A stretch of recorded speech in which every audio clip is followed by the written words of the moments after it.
여러분이 이 가루의 효능을 안다면 매일 챙겨 먹게 될 것입니다. 조용한 아침 식탁 위에 놓인 작은 그릇 하나. 그 안에는 고소한 향이 가득한 들깨가루가 담겨 있습니다. 여러분은 이 들깨 한 숟갈을 그냥 고소한 맛 때문에 드시고 계신가요? 많은 분들이 들깨를 국에 넣는 부재료 정도로 생각합니다. 된장국의 한 숟갈, 시래기국의 한 숟갈, 그저 고소한 맛을 더하는 양념 같은 존재로요. 하지만 나이가 들수록 들깨는 단순한 반찬이 아니라 우리 몸을 지켜주는 기본 식재료가 됩니다. 무릎이 뻐근해지고 계단을 오르내릴 때마다 주춤하게 되고 기억력이 예전 같지 않고 방금 뭘 하려고 했는지 잊어버리는 순간들이 점점 잦아집니다. 그리고 몸 여기저기에 염증이 쉽게 쌓이고 아침에 일어나면 몸이 굳어있는 느낌이 드는 이유. 혹시 이 모든 것이 식탁에서 놓치고 있는 한 가지 때문은 아닐까요? 오늘은 들깨 이야기를 해드리려고 합니다. 특별한 보약이나 건강식품이 아닌 우리 주방에 늘 있었던 그 들깨 말입니다. 하지만 우리가 몰랐던 들깨가 가진 진짜 힘에 대해서요. 들깨는 작지만 그 안에는 우리 몸이 필요로 하는 귀한 성분들이 가득 들어 있습니다. 특히 나이가 들수록 더 필요한 성분들이 집중되어 있죠. 첫 번째로 알파리놀렌산이라는 식물성 오메가3 지방산입니다. 오메가3라고 하면 보통 생선을 떠올리시는데요. 들깨에는 식물에서 얻을 수 있는 가장 훌륭한 형태의 오메가3가 들어 있습니다. 이 성분은 혈관을 부드럽게 하고 염증을 줄이며 뇌 건강을 지키는 데 큰 역할을 합니다. 두 번째는 로즈마린산입니다. 이 성분은 우리 몸속에서 산화 스트레스를 막아주고 특히 뇌세포를 보호하는 역할을 합니다. 기억력이 흐려지는 것을 늦추고 집중력을 유지하는 데 도움을 줍니다. 세 번째는 리그난이라는 항산화 물질입니다. 이 성분은 세포가 손상되는 것을 막아주고 노화를 늦추는 데 기여합니다. 그리고 들깨에는 식물성 단백질과 칼슘, 철분, 마그네슘 같은 미네랄도 풍부하게 들어 있습니다. 특히 뼈가 약해지기 쉬운 중장년층에게는 꼭 필요한 영양소들이죠. 그렇다면 이런 성분들이 정말 우리 몸에 도움이 될까요? 과학적으로 입증된 연구 결과들을 살펴보겠습니다. 국내 한 대학 연구팀은 들깨의 풍부한 식물성 오메가3가 혈관 염증을 완화하는 데 도움이 된다는 연구 결과를 발표했습니다. 혈관이 깨끗해야 심장도 건강하고 뇌로 가는 혈류도 원활해집니다. 일본 영양학 저널에 실린 연구에서는 들깨 섭취가 관절 통증 완화와 관절 유연성 유지에 긍정적인 영향을 준다는 결과가 나왔습니다. 무릎이 아프고 움직이기 불편한 분들에게는 정말 반가운 소식이죠. 하버드 보건대학원의 자료에서도 식물성 오메가3는 심혈관 건강과 뇌 기능 유지에 중요한 역할을 한다고 밝혔습니다. 특히 노년기 뇌 건강을 지키는 데 꼭 필요한 영양소라고 강조했습니다. 국내 논문에서는 들깨에 들어있는 로즈마린산이 산화 스트레스와 뇌 염증을 억제하는 작용을 한다는 연구 결과도 나왔습니다. 기억력 감퇴를 늦추고 인지 기능을 유지하는 데 도움이 된다는 것이죠. 이렇게 여러 연구들이 들깨의 효능을 뒷받침하고 있습니다. 하지만 많은 분들이 들깨에 대해 잘못 알고 계신 것들이 있습니다. 첫 번째, 기름은 나이 들면 피해야 한다는 생각입니다. 물론 나쁜 기름, 트랜스지방이나 과도한 포화지방은 피해야 합니다. 하지만 들깨처럼 좋은 지방은 오히려 나이가 들수록 더 필요합니다. 뇌의 60%는 지방으로 이루어져 있고 좋은 지방을 공급받지 못하면 뇌 기능도 떨어집니다. 혈관 건강에도 좋은 지방은 필수입니다. 두 번째, 들깨는 소화가 안 된다는 말입니다. 들깨를 통째로 먹으면 소화가 어려울 수 있습니다. 하지만 들깨가루나 들깨국 형태로 먹으면 소화 부담이 훨씬 줄어듭니다. 오히려 부드럽게 몸에 흡수되어 장 건강에도 도움이 됩니다. 세 번째, 들깨는 젊은 사람 음식이라는 오해입니다. 전혀 그렇지 않습니다. 들깨는 중년, 노년기에 더 필요한 식재료입니다. 관절이 약해지고 혈관이 굳어지고 뇌 기능이 떨어지는 시기에 들깨가 가진 성분들은 더 큰 힘을 발휘합니다. 젊을 때는 몰라도 나이가 들수록 들깨의 진짜 가치를 느낄 수 있습니다. 이론만 듣는 것보다 실제로 들깨를 꾸준히 드신 분들의 이야기를 들어보면 더 와닿을 것 같습니다. 서울에 사시는 박할머니, 올해 64살이십니다. 몇 년 전부터 무릎이 아프기 시작하셨어요. 계단을 내려갈 때마다 무릎이 시큰거리고 쪼그려 앉았다 일어서기가 힘들어지셨죠. 병원에서는 노화에 따른 자연스러운 현상이라고 했습니다. 그런데 우연히 TV에서 들깨가 관절에 좋다는 이야기를 듣고 매일 아침 들깨 미음을 드시기 시작했습니다. 처음 몇 주는 별 차이를 못 느끼셨어요. 하지만 2달쯤 지나니까 계단을 내려갈 때 무릎이 덜 아픈 것 같다는 느낌을 받으셨습니다.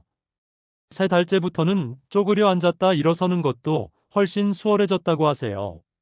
물론 들깨만으로 완전히 나은 건 아니지만 확실히 몸이 덜 불편해졌다고 말씀하십니다.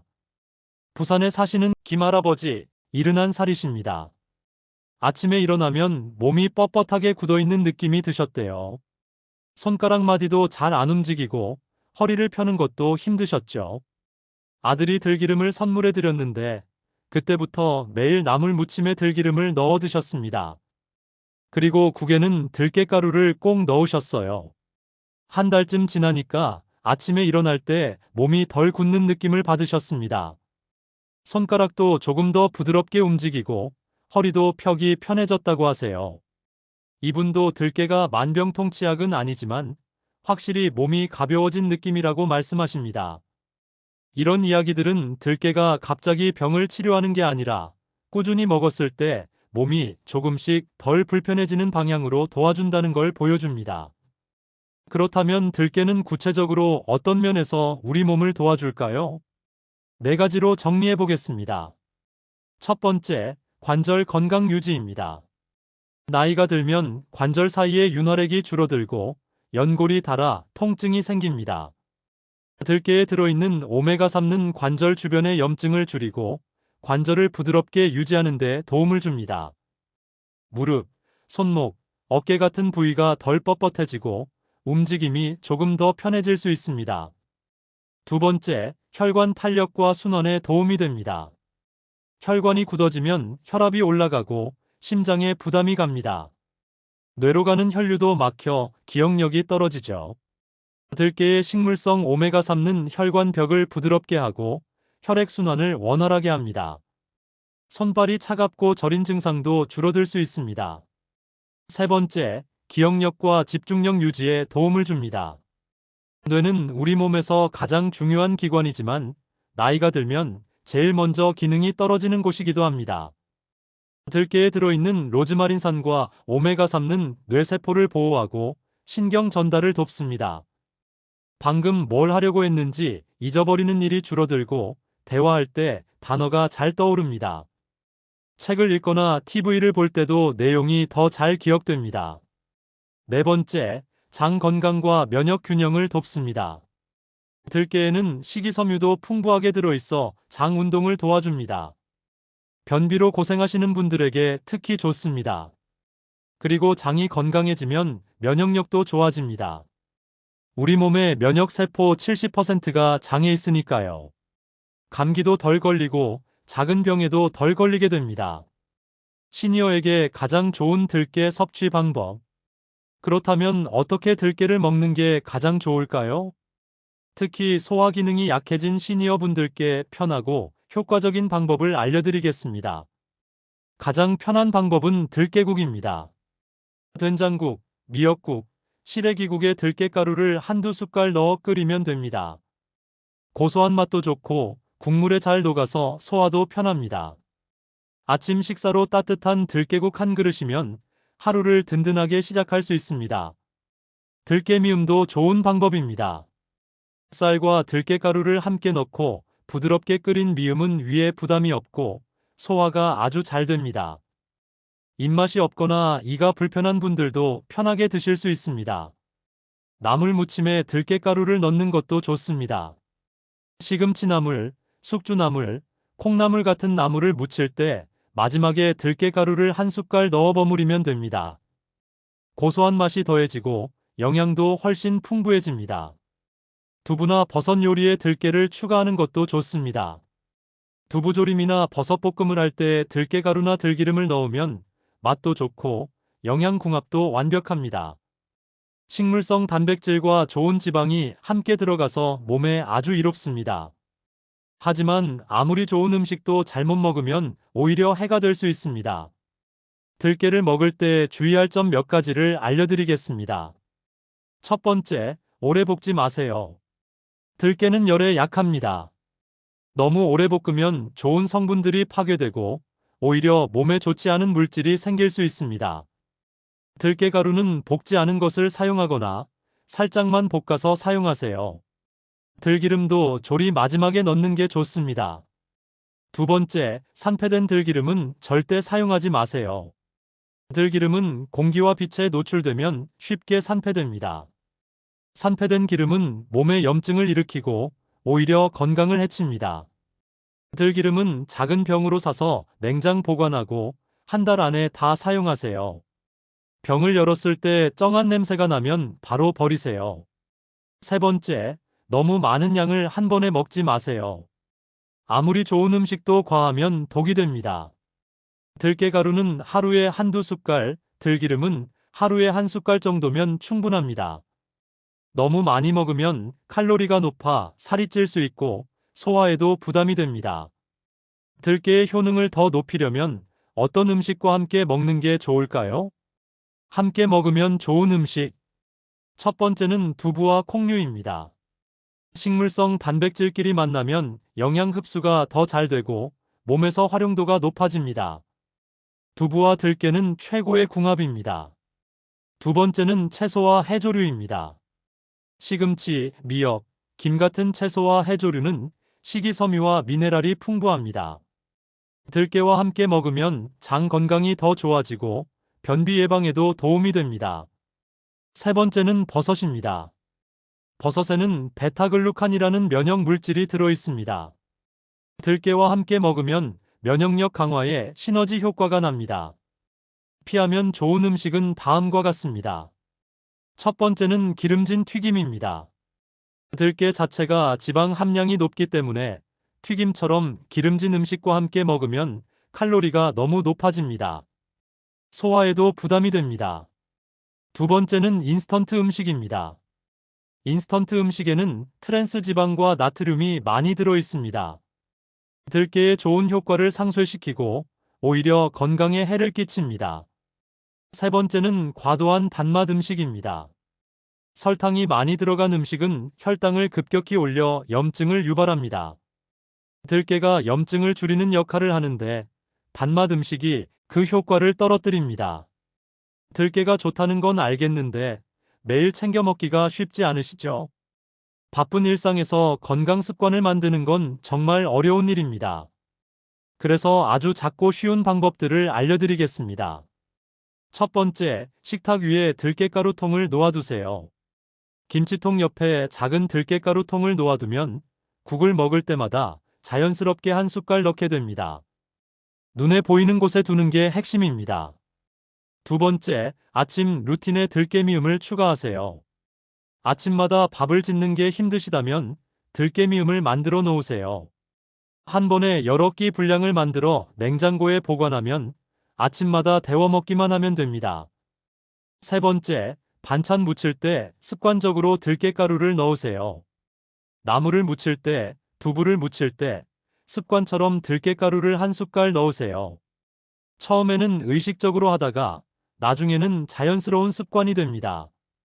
네 번째, 가족이나 친구와 함께 시작하세요. 혼자 하면 쉽게 포기하지만 누군가와 함께하면 오래 지속됩니다. 배우자나 친구와 우리 이번 달은 매일 들깨 먹기 도전을 해보세요. 서로 챙겨주고 격려하면 훨씬 쉽습니다. 다섯 번째, 작은 변화를 기록하세요. 달력이나 수첩에 들깨를 먹은 날짜를 체크하세요. 그리고 한 달 후 몸에 어떤 변화가 있는지 적어보세요. 무릎이 덜 아프다. 아침에 몸이 덜 뻣뻣하다. 이런 작은 변화들이 쌓이면 큰 동기가 됩니다. 들깨는 마법의 약이 아닙니다. 먹는다고 갑자기 젊어지거나 병이 나는 것도 아닙니다. 하지만 들깨는 우리에게 하나의 자유를 선물합니다. 불편함으로부터의 자유입니다.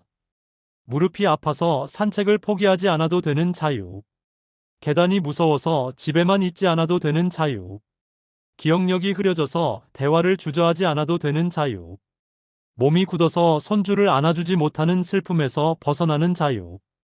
들깨는 이런 작은 자유들을 지켜줍니다. 극적인 변화는 아니지만 일상의 불편함을 조금씩 줄여줍니다. 그리고 그 조금씩이 모이면 노년의 삶이 훨씬 풍요로워집니다. 아침에 일어나서 몸이 덜 아프면 그날 하루가 달라집니다. 무릎이 덜 아프면 밖으로 나가고 싶어집니다. 기억력이 조금 나아지면 사람들과 대화하는 게 즐거워집니다. 이런 작은 변화들이 쌓여 삶의 질이 달라집니다. 들깨를 먹을 때는 조급한 마음을 내려놓으셔야 합니다. 일주일 먹고 효과를 기대하지 마세요. 한 달 먹고 극적인 변화를 바라지 마세요. 들깨는 천천히, 조용히 우리 몸을 돕습니다. 마치 매일 조금씩 물을 주면 나무가 자라듯이 들깨도 꾸준히 먹으면 몸이 조금씩 나아집니다. 그리고 그 과정을 즐기세요. 들깨국의 고소한 향을 맡으며 오늘도 내 몸을 위해 좋은 것을 먹는다는 뿌듯함을 느끼세요. 나물에 들깨가루를 뿌리며 작은 습관 하나가 내 노년을 지켜준다는 감사함을 느끼세요. 건강은 특별한 무언가를 한 번 하는 게 아니라 작은 것을 매일 하는 것에서 옵니다. 들깨 한 숟갈, 그 작은 습관이 당신의 노년을 바꿀 수 있습니다. 오늘 이 영상을 보신 후에 당장 큰 결심을 하실 필요는 없습니다. 오늘 저녁국을 끓이실 때 들깨가루를 한 숟갈만 넣어보세요. 내일 아침 나물을 무치실 때 들깨가루를 한 숟갈만 뿌려보세요. 그게 시작입니다. 거창한 계획이나 큰 다짐은 필요 없습니다. 그저 오늘 하나, 내일 하나, 작은 습관을 쌓아가는 것. 그것이 건강한 노년을 만드는 가장 확실한 방법입니다. 들깨는 우리 주방에 늘 있었던 평범한 식재료입니다. 하지만 그 평범함 속에 우리 몸을 지키는 놀라운 힘이 숨어 있습니다. 이제 그 힘을 믿고 매일 조금씩 실천해 보세요. 한 달 후, 석 달 후, 1년 후, 당신의 몸이 말할 것입니다. 고맙다고. 들깨는 특별한 보약이 아닙니다. 하지만 꾸준히 먹을수록 몸이 덜 아프고 덜 불편해지는 방향으로 도와주는 음식입니다. 극적인 변화를 기대하기보다는 작은 변화들을 소중히 여기세요. 무릎이 조금 덜 아픈 것, 아침에 몸이 조금 덜 뻣뻣한 것, 기억이 조금 더 잘 계속 오후 629 하는 것. 이런 작은 것들이 쌓여 당신의 노년을 훨씬 편안하게 만들어줍니다. 오늘 영상이 도움이 되셨다면 부모님이나 가까운 분 한 분께만 알려주세요. 특별한 영양제나 건강식품을 권하는 게 아닙니다. 그저 우리 식탁에 늘 있던 들깨, 그 작은 식재료 하나를 조금 더 챙겨 먹자는 이야기입니다. 작은 식습관 하나가 노후의 불편함을 줄이는데 큰 힘이 됩니다. 그리고 그 작은 실천이 사랑하는 사람의 건강을 지키는 가장 확실한 방법입니다. 오늘도 건강하세요. 그리고 내일도, 모레도 작은 습관으로 건강을 지켜가세요. 들깨 한 숟갈에 담긴 건강, 오늘부터 시작해 보시기 바랍니다. 도움이 되셨다면 구독과 좋아요도 부탁드립니다. 영상 제작에 큰 힘이 됩니다. 감사합니다.